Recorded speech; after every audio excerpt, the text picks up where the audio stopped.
السلام علیکم ورحمۃ اللہ وبرکاتہ ان الحمد للہ نحمده ونستعینه ونستغفره ونعوذ باللہ من شرور انفسنا ومن سیئات اعمالنا من يهده الله فلا مضل له ومن يضلل فلا هادي له واشهد ان لا اله الا الله وحده لا شريك له وأشهد أن محمدا عبده ورسوله يا أيها الذين آمنوا اتقوا الله حق تقاته ولا تموتن إلا وأنتم مسلمون يا أيها الناس اتقوا ربكم الذي خلقكم من نفس واحدة وخلق منها زوجها وبث منهما رجالا كثيرا ونساء واتقوا الله الذي تساءلون به والأرحام إن الله كان عليكم رقيبا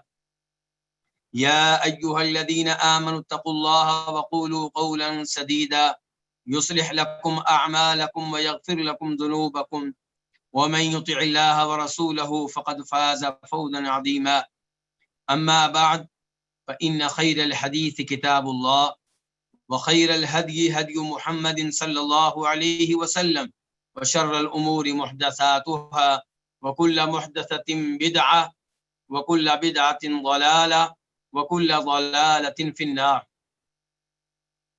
ہر قسم کی حمد و ثنا اللہ رب العزت کے لیے، جس نے ہمارے جسم میں بہت سے اعضاء رکھے جو سب کے سب ہمارے لیے نہایت مفید ہیں، لیکن ان اعضاء میں سے جس عضو کو سب سے بڑھ کر اہمیت دی گئی وہ دل ہے۔ تو ہم اس اللہ کی حمد و ثنا بیان کرتے ہیں جس نے ہمیں پیدا کیا اور جس نے ہمارے دل کو پیدا کیا۔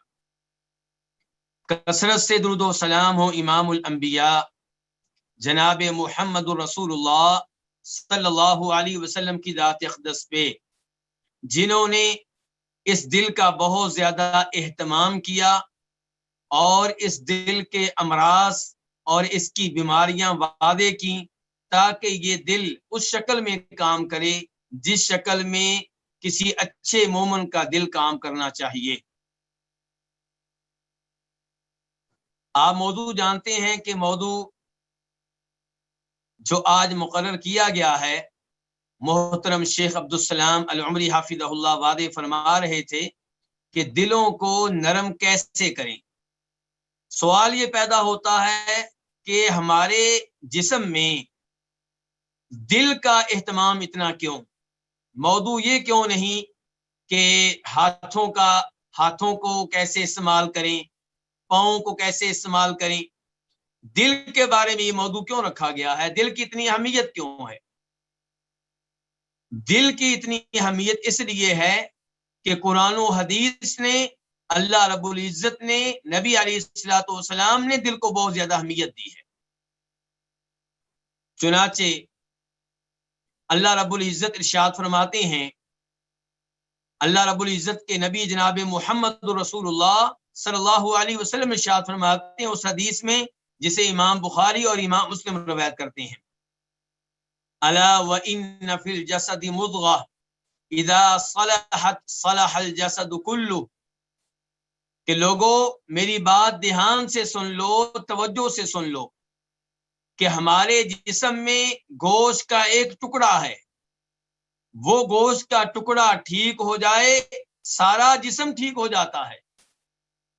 اگر جسم کا وہ ٹکڑا شریعت کے مطابق چلنے لگے تو باقی سارے اعضاء شریعت کے مطابق چلنے لگتے ہیں۔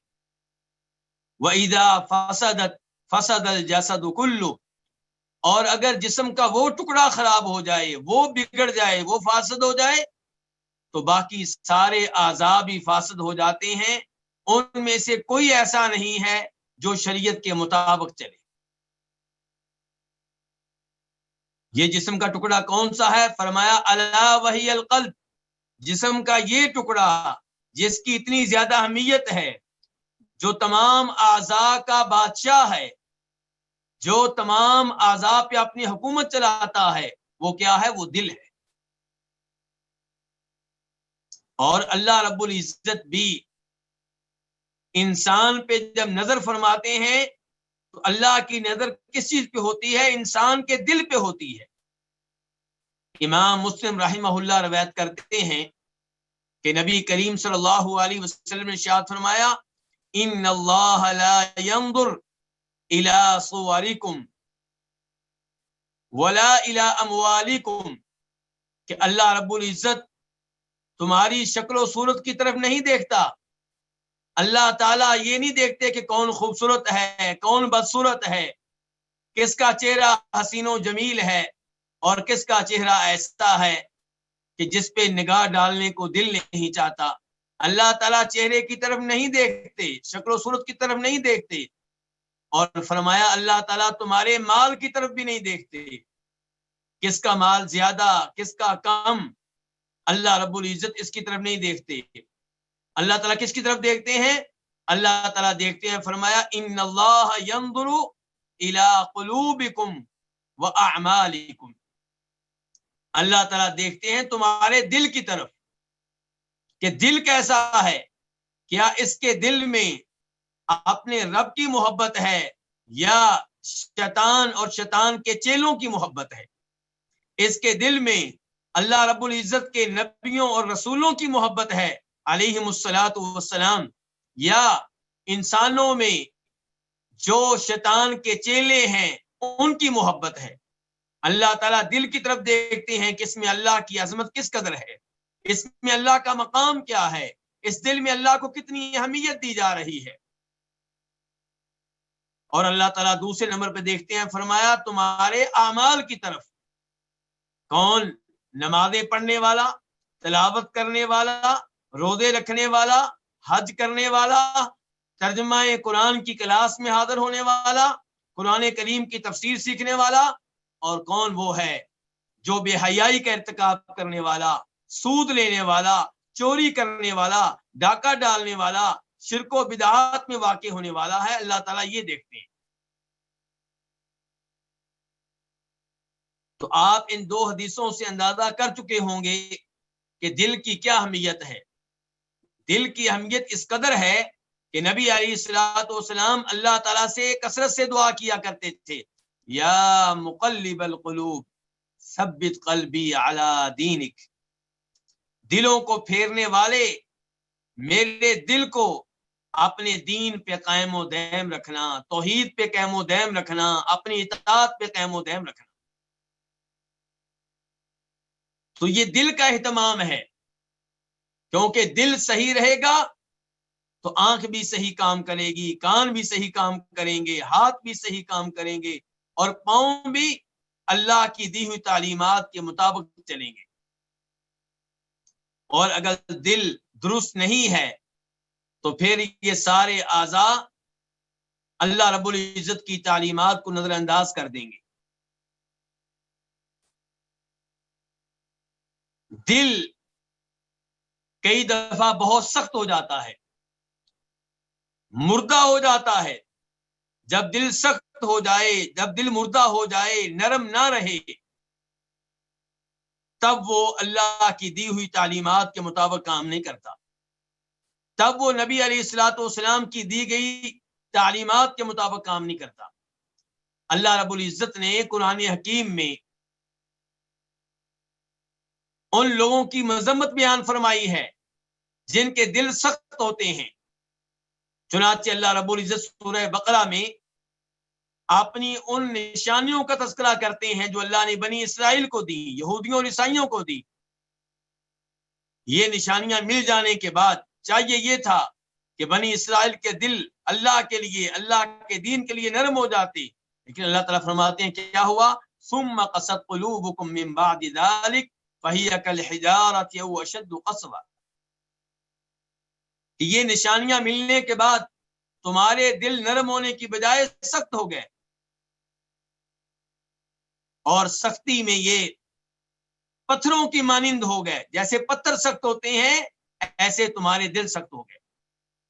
او اشد قسوہ، بلکہ تمہارے دل پتھروں سے بھی زیادہ سخت ہو گئے، کیونکہ پتھروں میں سے تو کئی ایسے ہوتے ہیں وَإِنَّ مِنَ الْحِجَارَةِ لَمَا يَتَفَجَّرُ مِنْهُ الْأَنْهَارُ، جن سے نہریں بہتی ہیں. وَإِنَّ مِنْهَا لَمَا يَشَّقَّقُ فَيَخْرُجُ مِنْهُ الْمَاءُ، اور دل تو کئی ایسے ہوتے ہیں جو پھٹ جاتے ہیں تو ان سے پانی نکلنے لگتا ہے. وَإِنَّ مِنْهَا لَمَا يَهْبِطُ مِنْ خَشْيَةِ اللَّهِ، دل تو کئی ایسے ہوتے ہیں جو اللہ کے ڈر سے اونچی جگہ سے نیچے گر پڑتے ہیں. تو تمہارے دل ان پتھروں سے بھی زیادہ سخت ہو گئے. اور اللہ رب العزت ایک اور مقام پہ مومنوں کے بارے میں ارشاد فرماتے ہیں، مسلمانوں کے بارے میں ارشاد فرماتے ہیں، وَلَا يَكُونُوا كَالَّذِينَ أُوتُوا الْكِتَابَ مِن قَبْلُ فَطَالَ عَلَيْهِمُ الْأَمَدُ فَقَسَتْ قُلُوبُهُمْ، کہ مومنوں کو ان لوگوں کی طرح نہیں ہونا چاہیے جن پہ پہلی آسمانی کتابیں نازل ہوئیں، تورات و انجیل جن پہ نازل ہوئی، جو یہودی اور عیسائی ہیں، جو اہل کتاب ہیں. مومنوں کو ان کی طرح نہیں ہونا چاہیے. وہ لوگ کیسے تھے جن کی طرح مومنوں کو نہیں ہونا چاہیے؟ فرمایا فقست قلوبہم، ان کے دل سخت ہو چکے تھے. تو اللہ رب العزت دلوں کی سختی کی مذمت بیان کر رہے ہیں، ان لوگوں کی مذمت بیان کر رہے ہیں جن کے دل سخت ہو گئے. اور کبھی اللہ تعالیٰ سورہ زمر میں فرماتے ہیں فَوَيْلٌ لِّلْقَاسِيَةِ قُلُوبُهُم مِّن ذِكْرِ اللَّهِ، ہلاکت ہے، تباہی ہے ان لوگوں کے لیے جن کے دل اللہ کے ذکر سے سخت ہو گئے، اللہ کے ذکر کی طرف مائل نہ ہو گئے. فرمایا اولئک فی ضلال مبین، یہ لوگ جن کے دل سخت ہو گئے یہ واضح طور پہ گمراہی میں ہیں. تو دلوں کو نرم ہونا چاہیے. لیکن سوال یہ پیدا ہوتا ہے کیسے پتا چلے گا کہ میرا دل نرم ہے یا سخت ہے؟ آپ کو کیسے پتا چلے گا کہ آپ کا دل نرم ہے یا سخت ہے؟ اس بارے میں چند علامات، چند نشانیاں آپ کے سامنے رکھنا چاہوں گا. پہلی نشانی یہ ہے اس دل کی جو سخت ہو چکا کہ وہ ان اعمال کی طرف شوق نہیں رکھتا جو اعمال اللہ کی اطاعت پہ مبنی ہوتے ہیں، جن اعمال کے ذریعے اللہ کا قرب ملتا ہے، جن اعمال کے ذریعے اللہ کی رضا ملتی ہے، اللہ کی خوشنودی حاصل ہوتی ہے. ان اعمال کی طرف جو دل مائل نہ ہو وہ دل کیا ہے؟ وہ دل سخت ہو چکا ہے. اذان ہو، لوگ نماز کے لیے جائیں اور آپ کمرے میں بیٹھے رہیں، فلمیں دیکھتے رہیں، ڈرامے دیکھتے رہیں اور آپس کی گفتگو میں مصروف رہیں، بیگم کے ساتھ مصروف رہیں، بچوں کے ساتھ مصروف رہیں، نماز کے لیے نہ جائیں، اس کا مطلب یہ ہے کہ آپ کا دل سخت ہو چکا، جس پہ مؤذن کے ان الفاظ نے کوئی اثر نہیں ڈالا. کون سے الفاظ نے؟ حی علی الصلاح، حی علی الفلاح. مؤذن نے کہا تھا نماز کے لیے آئیں، مؤذن نے کہا تھا کامیابی کی طرف آئیں، لیکن یہ اذان سننے کے باوجود اپنے کمرے میں بیٹھا ہوا ہے. اس کا مطلب یہ ہے کہ اس کا دل سخت ہو چکا.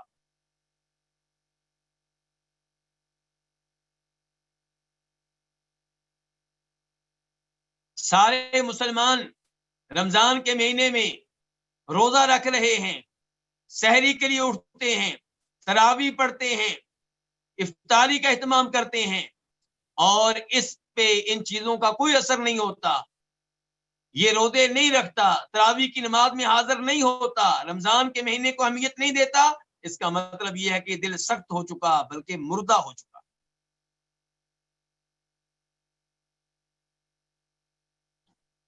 دل کے سخت ہونے کی علامات میں سے ایک علامت یہ بھی ہے کہ جو دل سخت ہوتے ہیں وہ قرآن سے متاثر نہیں ہوتے، قرآن کا اثر قبول نہیں کرتے. جو دل نرم ہوتے ہیں وہ قرآن کا اثر قبول کرتے ہیں، بلکہ قرآن وہ عظیم کلام ہے، قرآن اللہ کا وہ مؤثر کلام ہے جس نے عیسائیوں پہ بھی اثر ڈال دیا. نجاشی ابھی مسلمان نہیں ہوا تھا، اس نے اللہ کا کلام سنا تو رونے لگ گیا، اس کے ساتھی رونے لگ گئے. ایسے عیسائیوں کا ذکر کرتے ہوئے اللہ تعالیٰ کہتے ہیں کہ وَإِذَا سَمِعُوا مَا أُنزِلَ إِلَى الرَّسُولِ تَرَىٰ أَعْيُنَهُمْ تَفِيضُ مِنَ الدَّمْعِ مِمَّا عَرَفُوا مِنَ الْحَقِّ، کہ یہ لوگ جب وہ کلام سنتے ہیں جو کلام ہم نے اپنے رسول پہ نازل کیا ہے، آپ ان کی آنکھوں کو دیکھیں گے کہ آنسوؤں سے بہہ رہی ہوں گی. کیوں؟ کیونکہ حق کو پہچان چکے. تو اس سے آپ اندازہ کر سکتے ہیں کہ قرآن کتنا مؤثر قسم کا کلام ہے. لیکن جس کلمہ پڑھنے والے کے دل پہ یہ قرآن اثر نہ کرے، وہ جان لے کہ اس کا دل مردہ ہو چکا، اس کا دل سخت ہو چکا. وہ قرآن کی وہ آیتیں پڑھتا ہے جن میں جہنم کے عذاب کا تذکرہ ہے، اسے کوئی ڈر نہیں لگتا. وہ قرآن کی وہ آیتیں پڑھتا ہے جن آیتوں میں جنت کی نعمتوں کا تذکرہ ہے، اسے کوئی شوق پیدا نہیں ہوتا، اس سے کوئی رغبت پیدا نہیں ہوتی. اس کا مطلب یہ ہے کہ دل کیا ہے؟ یہ دل مردہ ہو چکا ہے، سخت ہو چکا ہے.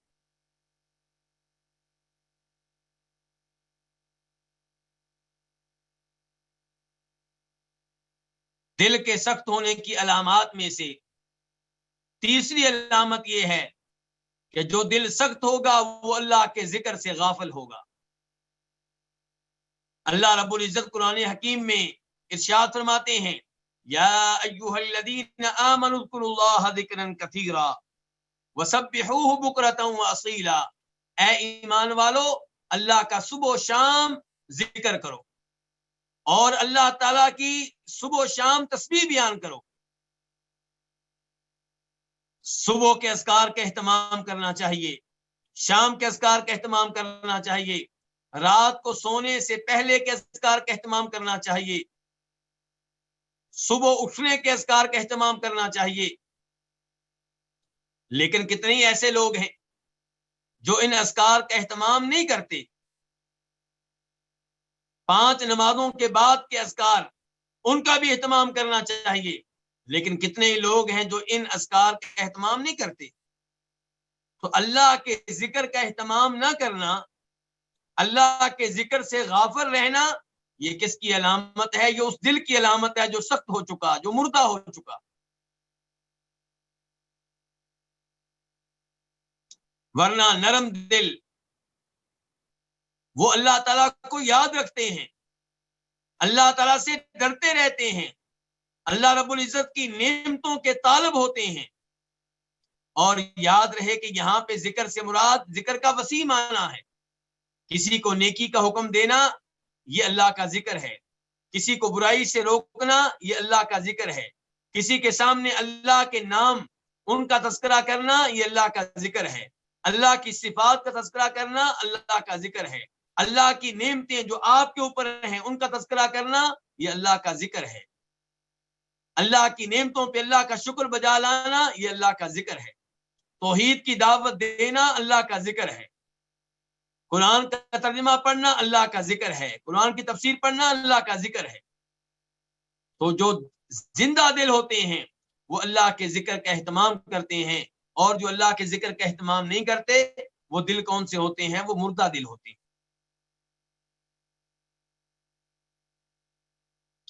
وہ دل جو سخت ہوتے ہیں ان کی علامات میں سے چوتھی علامت یہ ہے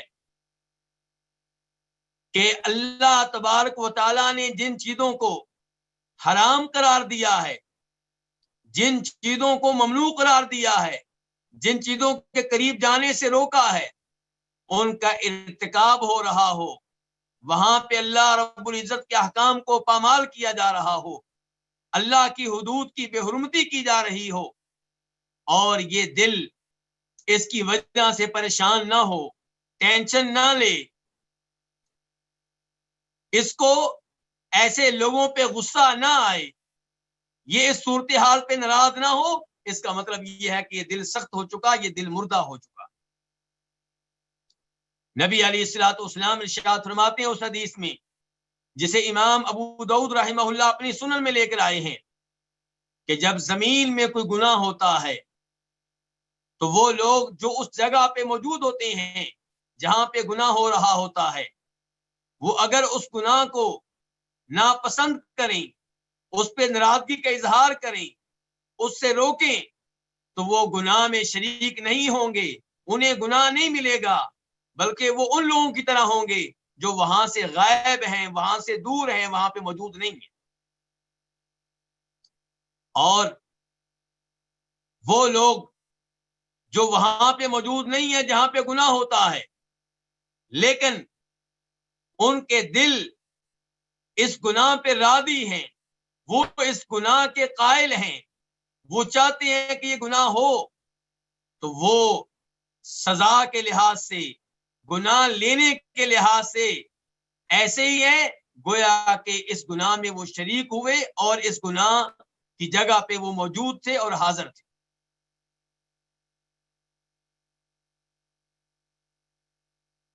تو یہ 4 نشانیاں ہیں، 4 علامتیں ہیں کس چیز کی؟ دلوں کے سخت ہونے کی۔ ہم میں سے ہر ایک کو جائزہ لینا چاہیے اپنے اپنے دل کا، اور فیصلہ کرنا چاہیے کہ کیا ہمارے دل سخت ہیں یا ہمارے دل نرم ہیں۔ کیا ہم اللہ کے ذکر کا ذوق و شوق سے اہتمام کرتے ہیں؟ صبح کے اذکار، شام کے اذکار، نمازوں کے بعد کے اذکار، رات کو سونے کے اذکار، صبح اٹھنے کے اذکار اور دیگر اذکار، کیا قرآن ہمارے اوپر اثر ڈالتا ہے؟ اگر ہم کوئی غلط کام کرنے جا رہے ہوں اور ہمارے سامنے قرآن کی وہ آیت پڑھی جائے جس میں اس چیز کی ممانعت بیان کی گئی ہو جو ہم کرنے جا رہے ہیں، تو کیا ہم رک جاتے ہیں قرآن کی آیت سن کر، یا ہم پرواہ نہیں کرتے؟ ہمارے سامنے گناہ ہو، ہمیں غصہ آتا ہے کہ نہیں آتا؟ اگر غصہ آتا ہے، گناہ کے بارے میں پتا چلا فلاں جگہ پہ ہوا ہے، پریشان ہو جاتے ہیں، ٹینشن کا شکار ہو جاتے ہیں، اس کا مطلب یہ ہے کہ دل صحیح کام کر رہا ہے، دل نرم ہے۔ لیکن اگر آپ کا وہ رشتہ دار جسے سودی ملازمت ملی، آپ اسے فون کر رہے ہیں، مبارکباد دے رہے ہیں، اس کا مطلب یہ ہے کہ آپ کا دل مردہ ہے، سخت ہو چکا ہے۔ آپ کا کوئی رشتہ دار شرک کا ارتکاب کرتا ہے، کسی قبر پہ جا کے قبر والے کے نام پہ بکرا ذبح کرتا ہے، اور آپ اس پہ پریشان نہیں ہوتے، ٹینشن نہیں لیتے، اس کو روکتے نہیں ہیں، اسے تبلیغ نہیں کرتے، اسے دعوت نہیں دیتے، سوچتے نہیں ہیں کہ میں اسے کیسے صراط مستقیم پہ لے کر آؤں، میں کیسے اسے شرک سے ہٹاؤں، میں اسے کیسے شرک سے محفوظ کروں، تو اس کا مطلب یہ ہے کہ آپ کا دل سخت ہو چکا ہے۔ اب ہمارا اس موضوع کے تعلق سے ایک سوال یہ ہے کہ دلوں کی سختی کے اسباب کیا ہیں؟ یہ دل کیوں سخت ہو جاتے ہیں؟ اس کی وجہ کیا ہے؟ تو پہلا سبب یہ ہے کہ کئی لوگ ایمانی فضا سے دور رہتے ہیں، ایمانی ماحول سے دور رہتے ہیں۔ ایمانی ماحول سے کون سا ماحول مراد ہے؟ آپ نے رمضان کے مہینے میں دیکھا ہوگا مسجد نبوی میں ماحول کیسا ہوتا ہے، مسجد حرام میں ماحول کیسا ہوتا ہے، مساجد میں افطاری کے وقت، تراویح کے وقت ماحول کیسا ہوتا ہے؟ یہ ماحول ایمانی ماحول ہوتا ہے۔ تو ہم میں سے ہر ایک کو چاہیے کہ وہ خود بھی اور اپنے بچوں کو بھی، اپنی بیگم کو بھی ایمانی ماحول میں رکھے۔ لیکن ہم میں سے کئی لوگ ایسی سوسائٹی میں رہائش اختیار کرتے ہیں، ایسے محلے میں رہائش اختیار کرتے ہیں جہاں پہ ایمانی ماحول کیا ہوگا؟ ایمان سرے سے موجود نہیں ہوتا، جہاں پہ کفر و شرک کا غلبہ ہوتا ہے۔ ایسی یونیورسٹی میں اپنے بچوں کو تعلیم دلواتے ہیں جہاں پہ الحاد، لادینیت اس کا غلبہ ہوتا ہے، جہاں پہ لوگ قرآن کا مذاق اڑا رہے ہوتے ہیں، اللہ تعالیٰ کی ذات کا مذاق اڑا رہے ہوتے ہیں، نبی علیہ الصلوۃ والسلام پہ اعتراضات کر رہے ہوتے ہیں، آپ کے تعلق سے شکوک و شبہات کا اظہار کر رہے ہوتے ہیں۔ تو ایسے ماحول میں جو زندگی گزارے گا اس کا کیا بنے گا؟ وہ اگر ان لوگوں پہ انکار نہیں کرے گا، انہیں صراط مستقیم کی دعوت نہیں دے گا، انہیں توحید کی دعوت نہیں دے گا، انہیں نبی علیہ السلام کی اتباع کی طرف نہیں بلائے گا، تو اس کا دل آہستہ آہستہ سخت ہو جائے گا۔ شریعت مسلمانوں کو ایمانی ماحول میں رکھنے کے لیے کیا حکم دیتی ہے کہ وہ 5 وقت کی نمازیں جماعت کے ساتھ ادا کریں۔ میں آپ کے سامنے ایک حدیث رکھنا چاہوں گا جسے امام احمد اپنی مسند میں، امام ابو داؤد اپنی سنن میں روایت کرتے ہیں کہ ابو درداء رضی اللہ تعالی عنہ، یہ مشہور و معروف صحابی ہیں، ان کے بارے میں معدان بن ابو طلحہ الیامری کہتے ہیں کہ میں ان سے ملا، مجھ سے پوچھنے لگے کہ کہاں رہتے ہو؟ میں نے بتایا کہ ہمس کے قریب ایک گاؤں میں رہتا ہوں۔ تو انہوں نے کہا دھیان سے، نبی علیہ السلام نے ارشاد فرمایا تھا کہ جس گاؤں میں جس جگہ 3 لوگ رہتے ہوں اور وہاں پہ اذان نہ ہو، وہاں پہ نماز قائم کرنے کا بندوبست نہ ہو، تو ایسے لوگوں پہ شیطان مسلط ہو جاتا ہے، ایسے لوگوں پہ شیطان غالب آ جاتا ہے۔ اور فرمایا فعلیکم بالجماع، تمہیں چاہیے کہ جماعت کے ساتھ نمازیں ادا کرو۔ یہاں پہ علیکم بالجماع کا مطلب کیا ہے؟ اس حدیث کے راوی بیان کرتے ہیں کہ یہاں پہ علیکم بالجماع کا مطلب یہ ہے کہ نمازیں جماعت کے ساتھ ادا کرو۔ اگرچہ اس کا دوسرا مطلب یہ بھی ہو سکتا ہے کہ آپ جب کسی اسلامی ملک میں رہتے ہیں تو آپ کی جو اسلامی حکومت ہے آپ اس کے ساتھ جڑ کر رہیں اور ان کی خواہ مخواہ مخالفت سے باز رہیں۔ ہاں، ان کا وہ آرڈر جو قرآن و حدیث کے خلاف ہو اسے نظر انداز کر دیں، لیکن ان کے باقی آرڈرز ان کی تعمیل کریں، انہیں مانیں۔ آپ نے فرمایا جماعت کے ساتھ نمازیں پڑھو اور اپنی اسلامی حکومت کے ساتھ جڑ کر رہو، ورنہ یاد رکھنا وہ بکری جو باقی ریوڑ سے الگ تھلگ رہے وہ بھیڑیے کا آسان ہدف بن جاتی ہے، بھیڑیا اسی کا شکار کرتا ہے۔ تو اس حدیث سے کیا پتا چلا؟ جو جماعت کے ساتھ نمازیں پڑھنے کے لیے حاضر نہیں ہوگا اور مسلسل اپنی زندگی ایسے ہی گزار دے گا تو پھر وہ ایمان کی دولت سے محروم ہو سکتا ہے، شیطان اس پہ غالب آ سکتا ہے، شیطان اس پہ مسلط ہو سکتا ہے۔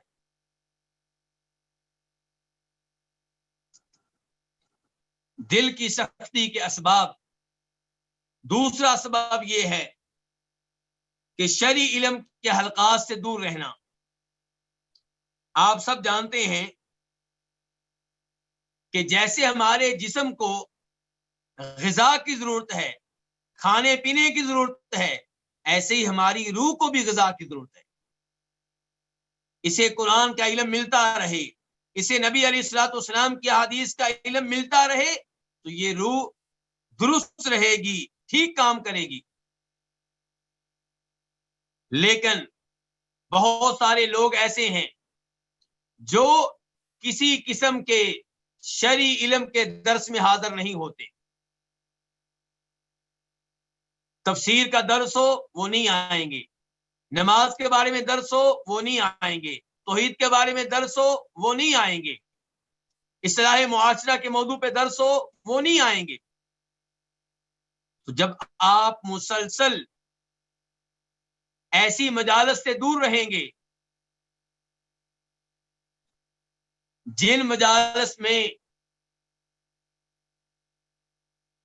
دین کا علم دیا جا رہا ہوتا ہے، تو پھر کیا ہوگا؟ آپ کا دل مردہ ہو جائے گا، آپ کا دل سخت ہو جائے گا۔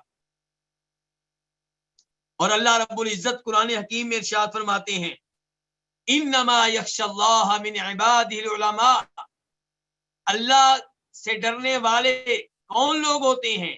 کن کے دلوں میں اللہ کا خوف ہوتا ہے، اللہ کی خشیت ہوتی ہے؟ فرمایا ان دلوں میں جو دل علم رکھنے والے ہوتے ہیں، جو اللہ رب العزت کی ذات اور اللہ تعالیٰ کی صفات اور اللہ کے ناموں کا علم رکھنے والے ہوتے ہیں، انہی میں اللہ کا خوف ہوتا ہے، انہی میں اللہ کا ڈر ہوتا ہے۔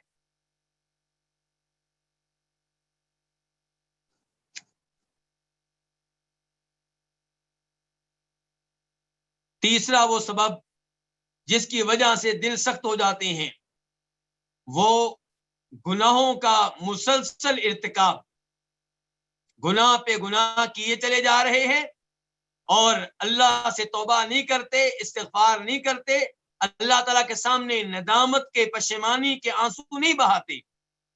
جب صورتحال یہ ہوگی تو دل سخت ہو جائے گا، دل پہ زنگ چڑھ جائے گا اور ایسا دل کام کرنا چھوڑ دے گا، وہ نیکی کے لیے کام نہیں کرے گا، وہ شریعت کے مطابق کام نہیں کرے گا۔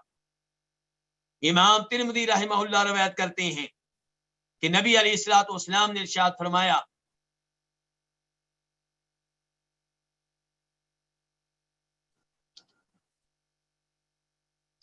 آپ علیہ الصلوۃ والسلام نے ارشاد فرمایا کہ جب بندہ کوئی گناہ کرتا ہے تو اس کے دل پہ ایک داغ لگ جاتا ہے، ایک نقطہ اس کے دل پہ سیاہ رنگ کا لگ جاتا ہے۔ جب دوسرا گناہ کرتا ہے تو ایک اور داغ، تیسرا گناہ کرتا ہے تو ایک اور داغ۔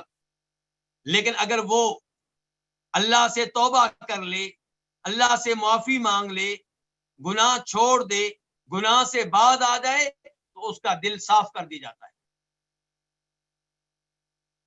تو جو مسلسل گناہ پہ گناہ کرے گا اس کے دل پہ زنگ چھا جائے گا، اس کے دل پہ زنگ غالب آ جائے گا۔ اللہ رب العزت قرآن حکیم میں ارشاد فرماتے ہیں کلا بران علی قلوبہم ما کانوا یکسبون، کہ جو گناہ وہ کر رہے ہیں ان گناہوں کا زنگ ان کے دلوں پہ چھا چکا، غالب آ چکا، یعنی کہ اب ان کے دل کام نہیں کرتے۔ تو دل کی سختی کے اسباب میں سے تیسرا پھر سبب کیا ہوا؟ گناہوں کا مسلسل ارتکاب، گناہوں کی معافی نہ مانگنا، توبہ نہ کرنا۔ اور یہاں توبہ سے مراد حقیقی توبہ ہے، استغفار سے مراد حقیقی استغفار ہے۔ اس استغفار سے مراد وہ استغفار نہیں ہے جو غافل لوگوں کا استغفار ہوتا ہے، جو غافل لوگوں کی توبہ ہوتی ہے۔ اللہ سے معافی مانگ رہے ہیں، خود معافی مانگنے والے کو پتہ نہیں ہوتا کہ میں معافی مانگ رہا ہوں، تو اللہ تعالیٰ اس سے کیسے معاف کریں؟ توجہ کہیں اور ہے، خیال کہیں اور ہے، اور منہ سے کہتا جا رہا ہے استغفر اللہ استغفر اللہ استغفر اللہ۔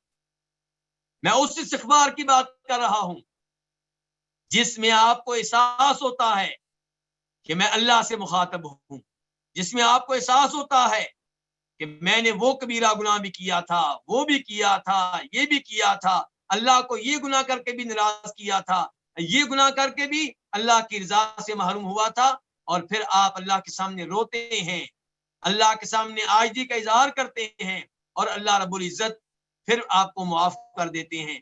تو اس لیے یہ گناہوں کا جو مسلسل ارتکاب ہے، ویسے تو گناہ انسان سے ہوتے ہیں، لیکن گناہ ہو جائے فوراً اللہ سے رجوع کریں، اللہ سے توبہ کریں، اللہ سے معافی مانگیں۔ دل کی سختی اور دلوں کے نرم نہ ہونے کے اسباب میں سے چوتھی چیز کیا ہے کہ دنیا میں حد سے زیادہ ڈوب جانا۔ ہر انسان دنیا کماتا ہے، تجارت کرتا ہے، کھیتی باڑی کرنے والے بہت سے لوگ ہیں، صحابہ کرام نے کھیتی باڑی کی ہے، کاروبار کیا ہے، تجارت کی ہے، یہ انسانی ضرورت ہے، مناسب طور پہ دنیا لی جائے، اس میں کوئی حرج نہیں ہے۔ بلکہ دنیا اس لیے کمانا کہ میں اپنی بیگم اپنے بچوں کو حرام سے بچاؤں گا، انشاءاللہ یہ چیز عبادت بن جائے گی۔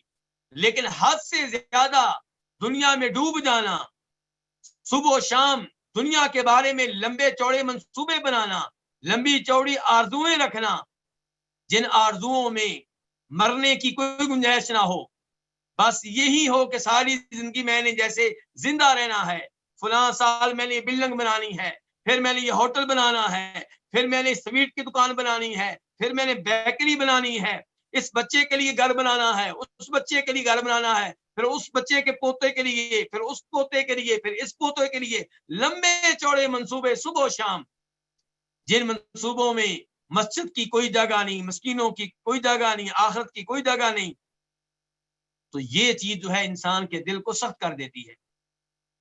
اللہ تعالیٰ قرآن حکیم میں ارشاد فرماتے ہیں یا ایھا الذین آمنوا لا تلہکم اموالکم ولا اولادکم عن ذکر اللہ، اے ایمان والو دھیان سے توجہ سے کہیں اللہ کی دی ہوئی اولاد اور اللہ کا دیا ہوا مال تمہیں اللہ کے ذکر سے غافل نہ کر دے، نمازوں سے غافل نہ کر دے، قرآن کریم کی تلاوت سے غافل نہ کر دے، روزے رکھنے سے غافل نہ کر دے۔ وَمَن يَفْعَلْ ذَلِكَ فَأُولَٰئِكَ هُمُ الْخَاسِرُونَ، جس کو اللہ کا دیا ہوا مال اللہ کے ذکر سے غافل کر دے اس سے بڑھ کر نقصان اٹھانے والا کوئی نہیں ہے، اس سے بڑھ کر ہلاکت اور تباہی و بربادی کا سامنا کرنے والا کوئی نہیں۔ تو اس سے آپ کو اندازہ ہوا ہوگا کہ حد سے زیادہ دنیا پہ توجہ یہ انسان کے دل کو سخت کر دیتی ہے، مردہ کر دیتی ہے اور اس مقصد سے ہٹا دیتی ہے جس مقصد کی خاطر اللہ نے مجھے اور آپ کو پیدا کیا ہے۔ اللہ نے مجھے اور آپ کو کیوں پیدا کیا ہے؟ وَمَا خَلَقْتُ الْجِنَّ وَالْإِنسَ إِلَّا لِيَعْبُدُونَ، فرمایا میں نے تمام جنوں کو اور تمام انسانوں کو صرف اور صرف اپنی عبادت کے لیے پیدا کیا ہے۔ دلوں کی سختی کے اسباب میں سے پانچواں سبب کیا ہے؟ موت کو بھول جانا، موت کی سختیوں کو بھول جانا، قبر کو بھول جانا، قبر کی ہولناکیوں کو بھول جانا، یہ بھول جانا کہ قبر میں مجھ سے سوال ہوگا تمہارا رب کون ہے، یہ بھول جانا کہ قبر میں سوال ہوگا تمہارے نبی کون ہے، یہ بھول جانا کہ قبر میں سوال ہوگا تمہارا دین کیا ہے۔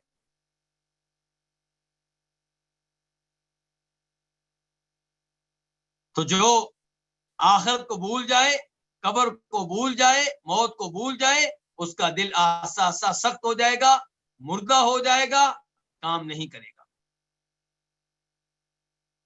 تو اب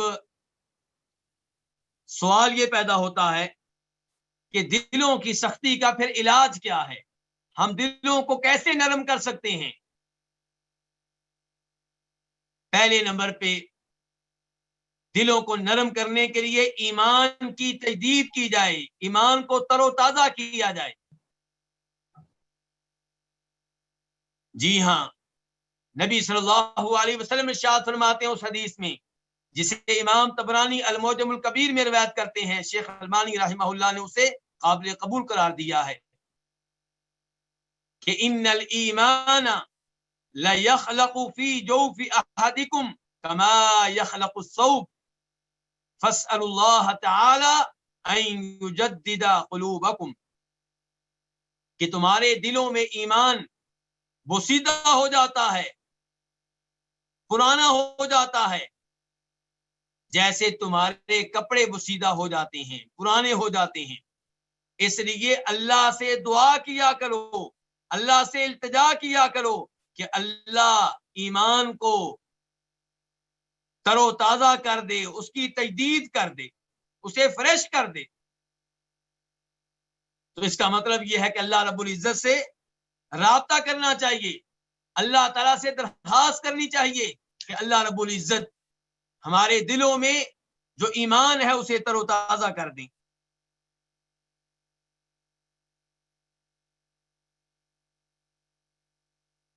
دلوں کو ہم نرم کیسے کر سکتے ہیں؟ دلوں کی سختی کیسے دور ہو سکتی ہے؟ اس کے لیے دوسرا طریقہ علاج کیا ہے؟ قرآن کریم کی تلاوت اس انداز سے کرنا کہ آپ قرآن کریم پہ غور و فکر کر رہے ہوں، آپ قرآن کو سمجھ رہے ہوں، آپ کو معلوم ہو رہا ہو کہ آپ کا رب آپ سے کیا کہہ رہا ہے، آپ کو معلوم ہو رہا ہو کہ آپ کا رب آپ کو کن چیزوں سے روک رہا ہے۔ قرآن میں ہر بیماری کا علاج ہے، تو دل کی سختی کا علاج بھی کہاں ہے؟ قرآن میں ہے۔ اللہ تعالیٰ فرماتے ہیں وَنُنَزِّلُ مِنَ الْقُرْآنِ مَا هُوَ شِفَاءٌ وَرَحْمَةٌ لِّلْمُؤْمِنِينَ، ہم قرآن نازل کرتے ہیں اور اس قرآن میں کیا ہے؟ شفا ہے، اور یہ قرآن تمام مومنوں کے لیے رحمت ہے۔ تو اس قرآن میں جسمانی امراض کے لیے بھی شفا ہے۔ دم کیجئے، آج کرونا کا سامنا ہے تو اپنے آپ کو، اپنے بچوں کو دم کیجئے، اور ایسے ہی قرآن شفا ہے ان امراض کے لیے جنہیں روحانی امراض کہا جاتا ہے۔ دلی امراض، دل کا سخت ہو جانا، اس کا علاج بھی کیا ہے؟ قرآن ہے. قرآن توجہ سے پڑھیں گے، کبھی جہنم کا تذکرہ ہوگا، جہنم کے عذاب کی ہولناکی کا بیان ہوگا، آپ پڑھ کے کانپ اٹھیں گے. جنت کی نعمتوں کا تذکرہ ہوگا، آپ کا دل راغب ہوگا، آپ میں شوق پیدا ہوگا. انبیاء کرام علیہ الصلوۃ والسلام کے واقعات پڑھیں گے، وہ آپ پہ اپنا اثر ڈالیں گے. آپ ان انبیاء کرام علیہ الصلوۃ والسلام کو دیکھ کر سوچنے پہ مجبور ہوں گے کہ وہ عظیم لوگ کیا کرتے رہے اور میں کیا کر رہا ہوں. تو اس لیے قرآن حکیم کی تلاوت غور و فکر سے کی جائے تو یہ آپ کے دلوں کو نرم کر دے گی اور دلوں کی سختی کو دور کر دے گی. اللہ تعالیٰ فرماتے ہیں انما المؤمنون الذین اذا ذکر اللہ وجلت قلوبہم واذا تلیت علیہم آیاتہ زادتہم ایمانا وعلی ربہم یتوکلون. حقیقی مومن کون ہیں؟ کامل قسم کے مومن کون ہیں؟ وہ کہ جن کے سامنے جب اللہ کا نام لیا جائے تو ان کے دل دہل جاتے ہیں، اور جن کے سامنے اللہ کے کلام کی آیتوں کی تلاوت کی جائے تو ان کے ایمان میں اضافہ ہوتا ہے. تو اس کا مطلب یہ ہے کہ توجہ سے تلاوت کی جائے، دھیان سے تلاوت کی جائے، ترجمہ آتا ہو ترجمہ سیکھا جائے، تفسیر آتی ہو تفسیر سیکھی جائے تو قرآن آپ پہ اپنا اثر ڈالے گا. قرآن آپ کے دل کی سختی کو دور کرے گا، قرآن آپ کے دل کو نرم کرے گا. اللہ تعالیٰ فرماتے ہیں سورہ زمر میں اللہ نزل احسن الحدیث کتابا متشابہا مثانی تقشعر منہ جلود الذین یخشون ربہم ثم تلین جلودہم وقلوبہم الی ذکر اللہ، کہ اللہ نے ایک ایسا کلام نازل کیا ہے جو ہر کلام سے بہتر ہے. وہ ایک کتاب کی شکل میں ہے، اس کی آیتیں سچائی کے لحاظ سے، صداقت کے لحاظ سے ایک دوسرے سے ملتی جلتی ہیں، اس کے احکام حق ہونے کے لحاظ سے، درست ہونے کے لحاظ سے ایک دوسرے سے ملتے جلتے ہیں. اور وہ ایسا کلام ہے جسے سن کر، جس کی تلاوت کر کے ان لوگوں کے رونگٹے کھڑے ہو جاتے ہیں جو اپنے رب سے ڈرنے والے ہوتے ہیں، پھر ان کے دل نرم ہو جاتے ہیں اور میل ہو جاتے ہیں کس کی طرف؟ اللہ کے ذکر کی طرف. تو اس ایت سے پتہ چلا کہ قرآن دلوں کو نرم کرتا ہے، قرآن دلوں کی سختی کو دور کرتا ہے. اس لیے ہمیں چاہیے کہ ہم قرآن کا اہتمام کریں. دلوں کی سختی دور کرنے کے لیے اذکار کا اہتمام کرنا چاہیے. پہلے بتا چکا ہوں کہ دلوں کی سختی کے اسباب میں سے ایک سبب کیا ہے؟ دلوں کا غافل ہونا. تو اس لیے آپ ان دلوں کی غفلت کو دور کریں، بار بار اللہ کا ذکر کریں، بار بار اللہ کے ذکر کا اہتمام کریں. اس سے کیا ہوگا؟ اس سے آپ کے دلوں کی سختی دور ہوگی. تیسرا طریقہ علاج جس سے دلوں کی سختی دور ہوگی اور دل نرم ہوں گے، اللہ کی عظمت کا احساس، اللہ کی عظمت کو اپنے دلوں میں جگہ دینا. اور یہ کیسے ہوگا؟ جب آپ اللہ کی نشانیوں پہ غور کریں گے کہ وہ اللہ کتنا عظیم ہے جس نے یہ آسمان بنائے جو ہزاروں سالوں سے ستونوں کے بغیر قائم و دائم ہیں، جن میں کوئی سوراخ نہیں ہوتا، جن میں کوئی دراڑ نہیں ہے، جس میں کوئی عیب نہیں ہے. آپ دیکھیں زمین کی طرف کتنی وسیع ہے، جدھر جائیں زمین ختم ہونے کا نام نہیں لیتی. وہ اللہ کتنا عظیم ہوگا جو اس زمین کا خالق و مالک ہے. واسع کرسیہ السماوات والارض، وہ اللہ کتنا عظیم ہوگا جس اللہ کی کرسی جس پہ وہ اللہ پاؤں رکھتے ہیں وہ آسمانوں سے بڑی ہے، وہ زمین سے بڑی ہے. وہ اللہ کتنا عظیم ہوگا. اس انداز سے آپ اللہ کی عظمت کو اپنے دلوں میں جگہ دیں. صبح و شام غور کیا کریں کہ روزانہ کتنے لوگ دوپہر کا کھانا کھاتے ہیں، رات کا کھانا کھاتے ہیں، صبح ناشتہ کرتے ہیں، ان سب کو رزق دینے والا اللہ کتنا عظیم ہے۔ ایک ہی وقت میں کتنے لوگ گفتگو کر رہے ہیں، کتنی زبانوں میں گفتگو کر رہے ہیں، ان سب کی گفتگو کو سمجھنے والا، سننے والا، ان کی دعائیں قبول کرنے والا اللہ کتنا عظیم ہے۔ انسان تو ایک وقت میں 2 انسانوں کی گفتگو سن نہیں سکتا، سمجھ نہیں سکتا۔ تو اس انداز سے اللہ کی نشانیوں پہ غور کرتے چلے جائیں اور اللہ کی عظمت اپنے دلوں میں بٹھاتے چلے جائیں۔ افلا ينظرون الى الابل كيف خلقت والى السماء كيف رفعت والى الجبال كيف نصبت والى الارض كيف سطحت، یہ آیتیں پڑھیں۔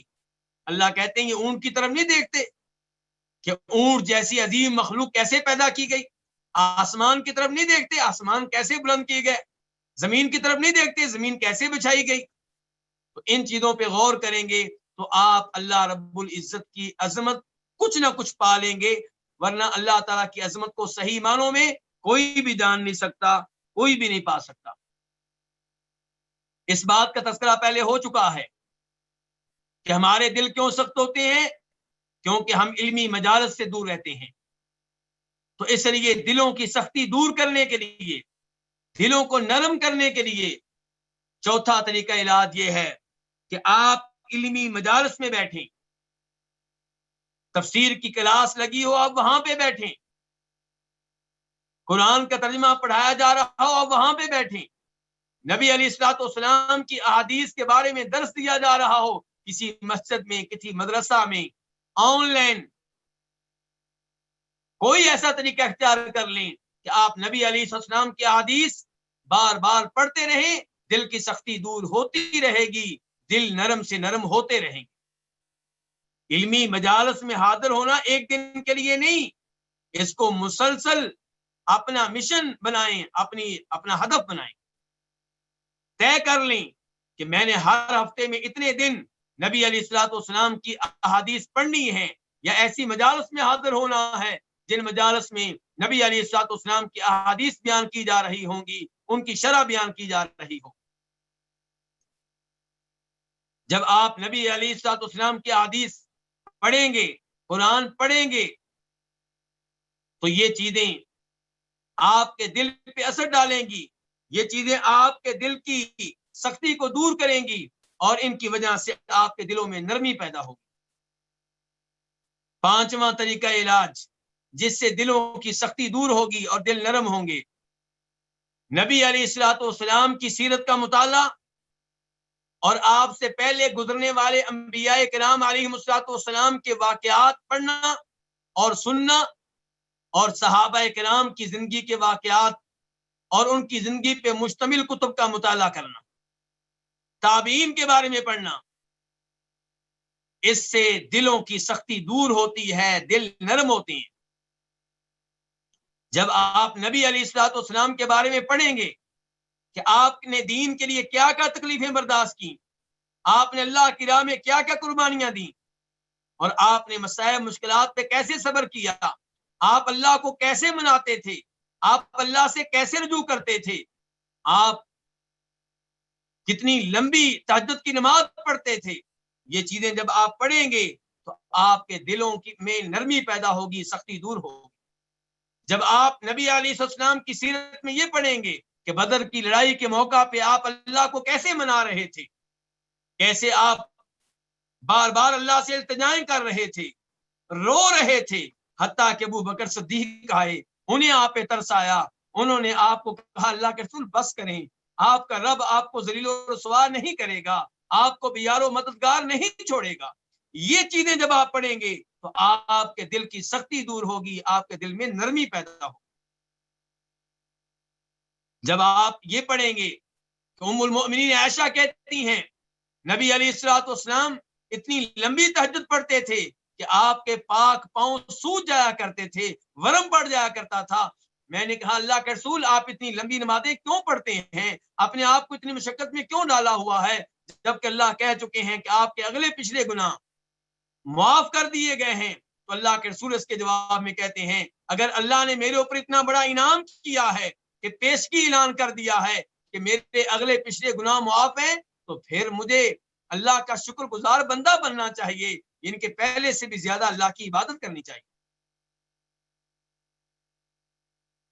جب آپ صحابہ کرام کے بارے میں پڑھیں گے کہ انہوں نے دین اسلام کے لیے کیا کیا قربانیاں دی، کیسے مکہ اپنا آبائی وطن چھوڑا، اپنے والدین کو چھوڑا، بہن بھائیوں کو چھوڑا اور مدینہ نبی علیہ الصلوۃ والسلام کے پاس چلے آئے.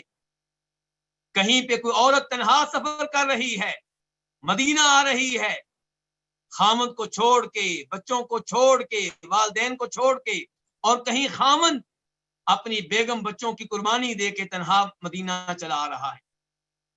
یہ چیزیں آپ پڑھیں گے تو آپ کے دل کی سختی دور ہوگی، دل نرم ہو جائیں گے. سوال پیدا ہوتا ہے کہ اگر کوئی نبی علیہ الصلوۃ والسلام کی سیرت پہ مشتمل کتاب پڑھنا چاہتا ہے تو کون سی کتاب بتائی جائے؟ ہندوستان کے ممتاز عالم دین مولانا صفی الرحمان مبارک پوری رحمہ اللہ نے کتاب لکھی تھی الرحیق المختوم، اس کا مطالعہ کریں. سوڈان کے عالم دین ڈاکٹر مہدی رزق اللہ، انہوں نے کتاب لکھی ہے سیرت نبوی، جو دارالسلام کی طرف سے پرنٹ ہوئی ہے. اسے کنگ فیصل ایوارڈ ملا تھا، بہترین کتاب ہے، اس کا مطالعہ کریں. صحابہ کرام کے بارے میں جو کتابیں لکھی گئی ہیں ان کا مطالعہ کریں. آپ امام ذہبی کی کتاب سیر اعلام النبلاء عربی میں پڑھ سکتے ہیں تو پڑھیں، ورنہ کسی سے اس کا ترجمہ سن لیں. یہ چیزیں جب آپ پڑھیں گے آپ کے دل کی سختی دور ہوگی اور آپ کا دل نرم ہوگا. دل کی سختی دور کرنے کے لیے اور دلوں میں نرمی پیدا کرنے کے لیے ایک بڑا طریقہ علاج کیا ہے؟ موت کو یاد کرنا، قبر کو یاد کرنا، آخرت کو یاد رکھنا، جنازوں میں شریک ہونا، کسی کی تدفین میں حصہ لینا، کسی کو قبر میں دفن کرنا، کسی میت کو غسل دینا. یہ وہ امور ہیں جن کی وجہ سے دل کا زنگ اترتا ہے، دل کی سختی دور ہوتی ہے، دلوں میں نرمی پیدا ہوتی ہے. امام حاکم رحمہ اللہ اپنی المستدرک میں روایت کرتے ہیں اور بنیادی طور پہ یہ حدیث مسلم شریف وغیرہ میں موجود ہے، لیکن جو الفاظ میں بیان کرنا چاہ رہا ہوں امام حاکم اپنی کتاب المستدرک میں لے کر آئے ہیں. نبی علیہ السلام فرماتے ہیں قبروں کی زیارت کیا کرو، کیونکہ قبروں کی زیارت کرنے سے آپ نے فرمایا دل نرم ہوتے ہیں، آنکھوں سے آنسو جاری ہوتے ہیں اور آخرت یاد آتی ہے. اس لیے فرمایا قبروں کی زیارت کیا کرو. اس سے پتا چلا ایسے قبرستان میں جانا چاہیے جہاں قبریں شریعت کے مطابق بنی ہوں، ایک بالشت جہاں عالی شان بلڈنگیں نہ ہوں بلکہ سنت کے مطابق قبریں ہوں، گری پڑی، جن کو دیکھ کر انسان کانپ اٹھے اور سوچنے پہ مجبور ہو جائے کہ مجھے بھی اس قبر کے لیے تیاری کرنی چاہیے، میں نے بھی ایک دن اس قبر میں آنا ہے. اور میرے بھائی وقت چونکہ کم ہے اس لیے آخری طریقہ علاج جس سے آپ کا دل نرم ہوگا، میرا دل نرم ہوگا، دلوں کی سختی دور ہوگی، وہ کیا؟ کسی یتیم کی کفالت کرنا، یتیم کی سرپرستی کرنا. نبی علیہ الصلوۃ والسلام کے پاس ایک صحابی آتے ہیں اور اس روایت کو امام طبرانی المعجم الکبیر میں بیان کرتے ہیں. شیخ البانی رحمہ اللہ نے اس کو قابل قبول قرار دیا ہے.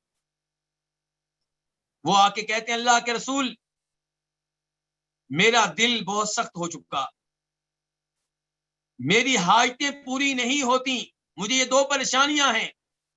تو نبی علیہ الصلوۃ والسلام نے فرمایا اگر چاہتے ہو کہ تمہارا دل نرم ہو جائے، تمہاری حاجتیں اللہ تعالیٰ پوری کر دے، تو یتیم کے پہ رحم کرو، یتیم کے سر پہ شفقت کا ہاتھ رکھو، یتیم سے پیار کیا کرو، یتیم کو اپنے ساتھ کھانا کھلایا کرو. اس سے تمہارا دل نرم ہو جائے گا، تمہاری حاجتیں اللہ کی طرف سے پوری ہو جائیں گی. تو میرے بھائیوں، میری بہنوں، دل کا اہتمام کرنا چاہیے. دل زندہ ہے تو آپ کے اعضاء صحیح کام کریں گے، آپ کا خالق کے ساتھ تعلق بھی اچھا ہوگا، دوسرے انسانوں کے ساتھ بھی تعلق اچھا ہوگا. کیوں؟ کیونکہ دل زندہ ہے. بیگم سے بھی آپ کا سلوک اچھا ہوگا، بچوں سے بھی اچھا ہوگا، پڑوسیوں سے بھی اچھا ہوگا، رشتہ داروں سے بھی اچھا ہوگا، کیونکہ دل صحیح کام کر رہا ہے. اور جب دل مردہ ہو جائے گا، سخت ہو جائے گا، تو پھر یہ دل نہ خالق کی مانے گا نہ رشتے داروں کی پرواہ کرے گا، نہ اولاد کی پرواہ کرے گا، نہ خامن کی پرواہ کرے گا، نہ خامن بیوی کی پرواہ کرے گا۔ اللہ رب العزت سے دعا بھی کیا کریں کہ اللہ ہمارے دلوں کو زندہ رکھے، ان میں نرمی پیدا کرے، اور وہ علاج بھی اختیار کریں جو علاج شریعت نے بتایا ہے دلوں کو نرم کرنے کے لیے اور دلوں کی سختی کو دور کرنے کے لیے۔ آخر میں یہ حدیث پڑھتے ہوئے اجازت چاہوں گا کہ نبی علیہ الصلوۃ والسلام فرماتے ہیں، مثال اس شخص کی جو اپنے رب کا ذکر کرتا ہے اور اس کی جو اپنے رب کا ذکر نہیں کرتا، ان دو آدمیوں کی طرح ہے جو زندہ اور مردہ ہیں۔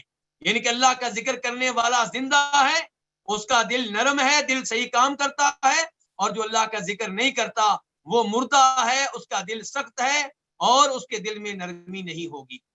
اللہ رب العزت الغات جالیات کے ذمہ داران کو جزائے خیر دے، جنہوں نے مجھے آپ سے گفتگو کرنے کی سہولت پیدا کی، مجھے موقع دیا اور مجھے یہ بیان دینے کی توفیق دی، خصوصاً شیخ عبدالسلام العمری اور پھر ان کے اور ہمارے سرپرست اعلیٰ شیخ مقصود حسن فیدی حافظہ اللہ۔ ان دو مشائخ کی اللہ تعالیٰ حفاظت کرے، ہمارے دیگر مشائخ کی اللہ حفاظت کرے، اور اللہ تعالیٰ ہمیں حق سچ بیان کرنے کی توفیق دے۔ میں نے جو کچھ بیان کیا ہے اگر قرآن و حدیث کے مطابق تھا تو یہ اللہ کا فضل تھا، اللہ کی طرف سے تھا، اور اگر اس میں کوئی غلطی تھی تو وہ میری طرف سے تھی، شیطان کی طرف سے تھی۔ اللہ تعالیٰ معاف فرمائے، اور اللہ تعالیٰ ہم سب کو تمام پریشانیوں سے، تمام وباؤں سے، تمام مشکلات سے محفوظ رکھے۔ اللہ تعالیٰ ہمیں دین پہ صحیح معنوں میں عمل کرنے کی توفیق دے، اپنی اولاد کی صحیح معنوں میں تربیت کرنے کی توفیق دے۔ وآخر دعوانا ان الحمد للہ رب العالمین۔